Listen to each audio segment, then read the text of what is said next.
Halo semuanya, kembali lagi bersama saya Michael. Di video kali ini kita akan bahas update market kripto ya.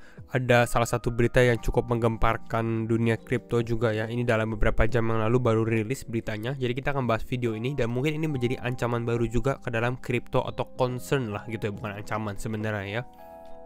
Jadi kita akan coba update berita terbarunya apa. Berikut juga mengenai analisa Bitcoin juga secara short term price action, karena sudah lama kita nggak update gitu ya. Short term Bitcoin mau bagaimana gitu secara teknikalnya ya. Jadi kalau misalnya teman-teman suka video ini, jangan lupa untuk share videonya, like ataupun subscribe, dan kita akan langsung masuk aja ke dalam pembahasan, di mana untuk hari ini market sedikit mengalami kenaikan ya. Di sini market naik sekitar 1,3%, cukup lumayan ya. Kalau kita bandingkan dalam beberapa hari terakhir ya, kalau teman-teman lihat dalam beberapa minggu terakhir ya, Bitcoin relatif lebih sideways, market juga sangat-sangat sideways ya. Bitcoin sekarang berada di area 16.700, Ethereum di area level 1.200. Lalu kita lihat BNB di 246 dan beberapa altcoin di sini mulai mengalami kenaikan ya. Kalau kita perhatikan secara 24 jam terakhir pun kita bisa lihat ya, LDO di sini Lido naik 18% signifikan. Solana naik 13%. Ini kalau teman-teman Solana mau lihat Solana, kita baru bahas nasib Solana di 2023 ya. Kita bahas kenapa Solana bisa turun, potensi Solana ke depannya bagaimana, dan secara teknikal itu bagaimana ya. Teman-teman bisa refer ke video itu. Ada BitDAO dan beberapa kripto lainnya ya. Kita lihat dari sini. Jadi rata-rata memang mengalami kenaikan. Apakah ada mengalami penurunan? Ada, tapi nggak seberapa ya. Rata-rata memang cukup naik di sini. Fear and Greed Index bagaimana? Fear and Greed Index kita di level 27. Masih fearful. Nah, kita akan langsung masuk aja ke dalam update-nya. Dimana di sini update dari Cameron Winklevoss. Ya, mungkin teman-teman familiar dengan Cameron Winklevoss. Dia bisa dibilang OG Bitcoiners juga. Sudah lama dia juga menjadi Bitcoin, dan mungkin dari awal 2013 atau mungkin lebih awal lagi gitu ya, Cameron Winklevoss di sini. Dia ini adalah co-founder dari Gemini atau Gemini ya bahasa Inggrisnya. Ini adalah exchange crypto juga ya. Mungkin teman-teman sudah familiar dengan Gemini ya. Nah, permasalahannya apa? Di sini dia membahas ya. Ini baru jam 9 malam.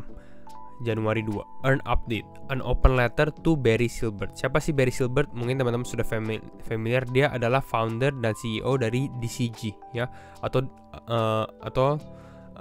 DCG, Digital Currency Group gitu ya, dimana banyak sekali perusahaan-perusahaan kripto under DCG ya, Grayscale, Genesis, CoinDesk, dan beberapa perusahaan lainnya gitu ya.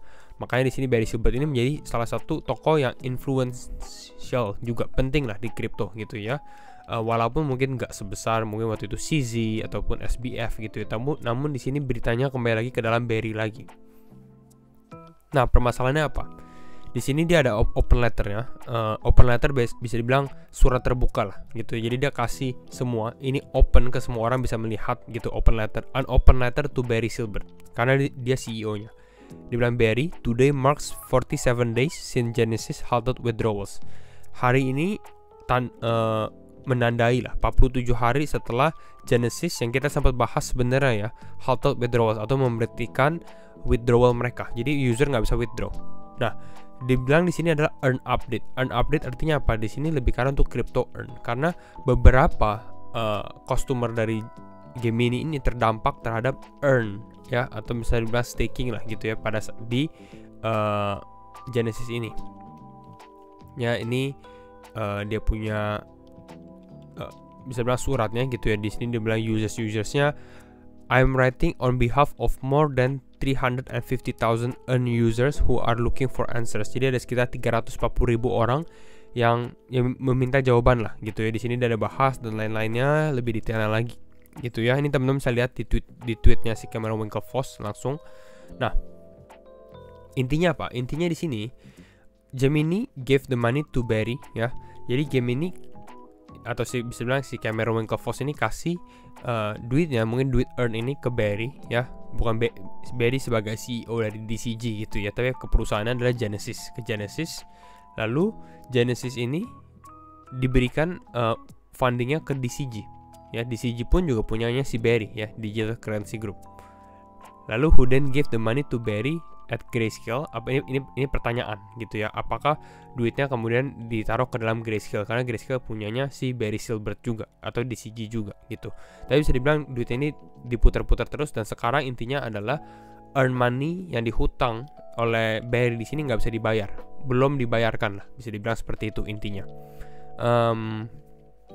Nah di sini quite the open letter from Cameron Winklevoss of Gemini to DCG Barry Silbert gitu ya, dimana Genesis Gemini dan $100 million, jadi sekitar $900 juta gitu. Jadi Genesis berhutang kepada Gemini gitu ya, and DCG owes Genesis $1,6 miliar gitu. Jadi ini adalah sebuah segitiga lah gitu. Tapi permasalahannya adalah di sini DCG dan juga Genesis ini yang punya sama gitu ya. Gemini ini adalah third party-nya lah gitu ya. Di sini adalah si Cameron Winklevoss sendiri.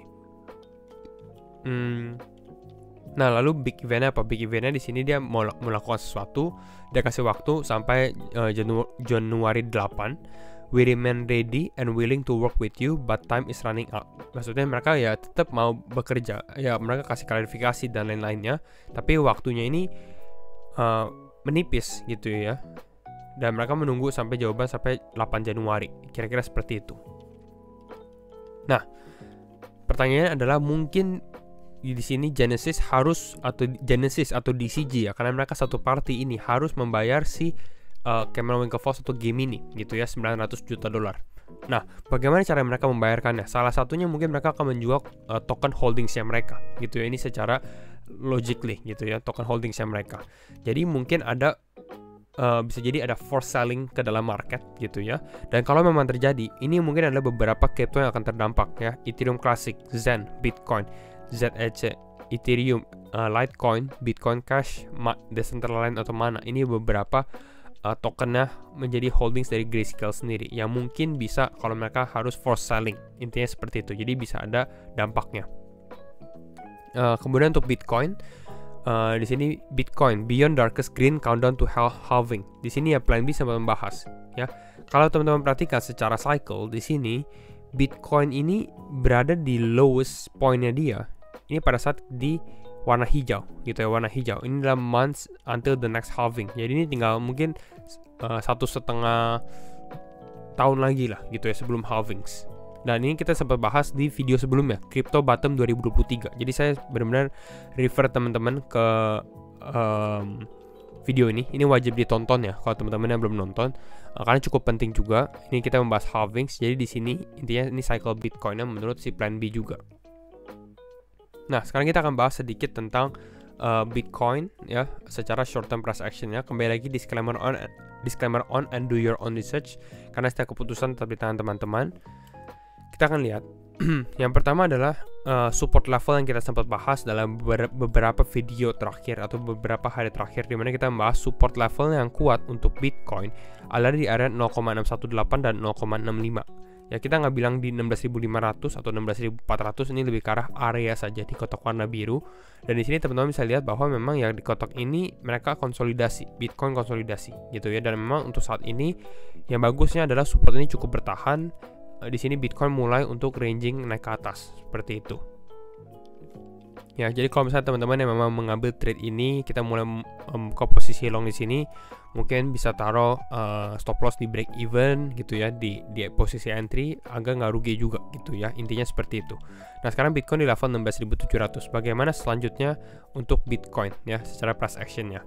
Saya rasa ada kemungkinan untuk Bitcoin testing ke area atas di sini, yaitu adalah 16.800. Namun perlu diperhatikan bahwa di level tersebut, di area level ini, di sini resistensinya cukup kuat gitu ya. Di sini kita lihat banyak sekali bertumbukan support dan resistance di area tersebut. Jadi kemungkinan dia naik ke atas ini, mengalami koreksi, baru mungkin testing untuk possible naik lagi entry di sini. Seperti itu. Jadi kalau misalnya mau lihat apakah Bitcoin benar-benar bisa gaining strength, ya mungkin pada saat dia bisa breakout, testing ke 16.800, breakout dari sini, pada saat retest baru mungkin ada potensi dia untuk mengalami kenaikan. Ya, saya rasa possible extension paling naik kalau misalnya Bitcoin masih bisa mengalami kenaikan mungkin ke area level 17.200-an ya. Di area tersebut mungkin di sini potensi big shortnya lah, mungkin banyak orang yang akan mulai shorting di sini atau mulai take profit di area tersebut, di area atas ini. Jadi kira-kira ini untuk plan untuk Bitcoin sementara waktu gitu ya. Untuk penurunan yang terjadi untuk Bitcoin pun sangat possible untuk terjadi. Kita bisa lihat di sini dia mulai mengalami penurunan di sini, tapi kalau saya rasa untuk saat ini lebih condong dia untuk mengalami kenaikan dulu. Mungkin testing ke area 16.800-an, dan altcoin mungkin masih bisa mengalami kenaikan juga. Karena kita bisa lihat secara Bitcoin dominance sendiri pun ya di sini Bitcoin dominance-nya mulai mengalami penurunan ya. Nah, ini kelihatan bahwa altcoin makanya cukup terbang juga ya. Kalau kita lihat dari sini coin market cap. Nah, di sini altcoin rata-rata mungkin terbang 5%, 6%-an gitu. Jadi ini cukup lumayan ya. Namun yang perlu diperhatikan mungkin adalah pergerakan esok hari gitu ya. Dikarenakan apa? Dikarenakan untuk saat ini stock market kan belum buka gitu ya. Ini masih liburan. Ya, jadi ini kita menunggu. Pembukaannya itu adalah Tuesday 3 Januari ya. 3 Januari berarti besok lah baru kita lihat ini mungkin volatile movement yang akan terjadi ya di hari besok gitu. Jadi ini kita hanya untuk prepare saja untuk hari ini. Ya, jadi mungkin kira-kira ini juga yang kita bisa perhatikan. Possible movement ya. Kita lihat dari sini mungkin possible kenaikan di sini. Nah, kita harus lihat juga karena tanggal 8 Januari ya, seperti yang dia bilang di sini menjadi deadline-nya juga. Yang kita takutkan adalah pada saat dia mengalami kenaikan, ini si Genesis atau Grayscale mulai menjual holdings yang mereka di sini. Jadi cukup possible kan mereka naik, di sini mereka mulai load off atau mulai sell off beberapa kriptonya untuk membayarkan ke game ini. Intinya seperti itu. Jadi market dipump sementara waktu. Jadi mungkin kira-kira itu dulu untuk update market crypto hari ini. Dan kalau misalnya teman-teman suka video ini, jangan lupa untuk share videonya, like ataupun subscribe. Dan sekali lagi, thank you semua for watching, and see you in the next video. Bye bye.